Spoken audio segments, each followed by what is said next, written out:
এইবারও ইলেকশনে ছক্কা মেরে দিও। তুমি খালি বলবা ছক্কা মারতে পারো আর বল করে উইকেট ফেলে দিতে পারো। রাজনীতির মাঠে আবারও ফিরতে চান বিশ্বসেরা অলরাউন্ডার সাকিব আল হাসান। এমন ঘোষণায় নতুন করে আলোচনার কেন্দ্রে তিনি। জাতীয় রাজনীতির অস্থির প্রেক্ষাপটে যেখানে বাংলাদেশ আওয়ামী লীগের কার্যক্রম স্থগিত, ঠিক সেখানেই নিজের ভবিষ্যৎ পরিকল্পনা স্পষ্ট করেছেন এই ক্রিকেট তারকা। আপাতত ব্যাট বলে মনোযোগ রাখলেও দলীয় কার্যক্রম শুরু হলেই ফের রাজনীতির মঞ্চে ফেরার ইচ্ছা ক্ষমতাচ্যুত আওয়ামী লীগ সরকারের সংসদ সদস্য সাকিবের। দেশের জন্য কিছু করার স্বপ্ন আর মাঠের ভালোবাসা, এই দুয়ের মাঝে দাঁড়িয়ে নিজের পথ খুঁজছেন তিনি। এক জাতীয় দৈনিকের সঙ্গে একান্ত আলাপে এমন বার্তাই দিয়েছেন সাকিব। আমি চাই সবাই আপনারা একসাথে গিয়ে স্বতঃস্ফূর্তভাবে ভোটদান করবেন এবং আমাকে জয়যুক্ত করবেন। নিজের এলাকায় যদি কম ভোট পায় আমার মানিজ্য শেষ। নিজের বর্তমান অবস্থা ব্যাখ্যা করে সাকিব বলেন, এখন যেহেতু দলের কার্যক্রম নেই তাই পুরোপুরি ক্রিকেটে মনোযোগ দিচ্ছেন তিনি। তবে রাজনৈতিক কার্যক্রম শুরু হলেই আবার সক্রিয় হওয়ার সুযোগ তৈরি হবে বলেও মনে করেন এই অলরাউন্ডার। তিনি বলেন, রাজনীতি তো আমৃত্যু করা যায়, কিন্তু যেটা সময় নেই সেটা হলো ক্রিকেট। 200-র বেশি সার্ভিস ও ফিচারে লেনদেনের সব বিকাশ অ্যাপে সম্ভব।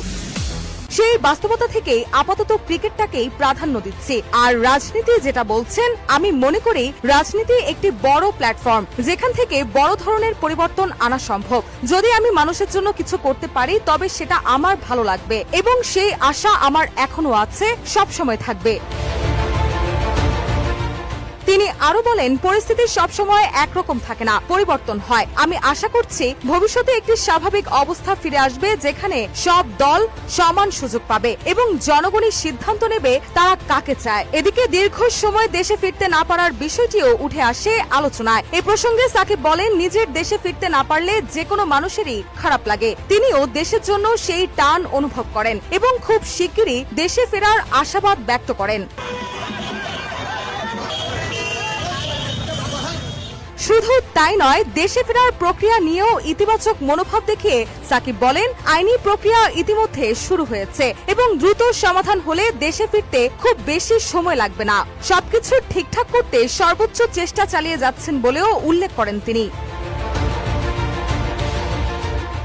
বাংলাদেশ ক্রিকেট দলের বর্তমান অবস্থা এবং বিশ্বকাপ খেলতে না পারা প্রসঙ্গে তিনি বলেন, বিশ্বকাপ না খেলাটা অবশ্যই হতাশাজনক। ওই সময় সরকার যে সিদ্ধান্ত নিয়েছে আসলে তার উপর তো বিসিবি কথা বলতে পারে না, আর এটা সম্ভবও ছিল না। তৎকালীন সরকারের কিছু সিদ্ধান্তের কারণেই আসলে এই পরিস্থিতি তৈরি হয়েছিল, যার দায় ওই সময়ের সরকারের ওপরেই বর্তায়, কারণ তাদের সিদ্ধান্তের কারণেই বিশ্বকাপ খেলাটা হয় নাই। সবশেষে নিজের ক্রিকেট ক্যারিয়ার নিয়ে সাকিব বলেন, যেদিন মনে হবে আর আগের মতো ক্রিকেটের প্রতি টান নেই সেদিন নিজ থেকেই সরে দাঁড়াবেন।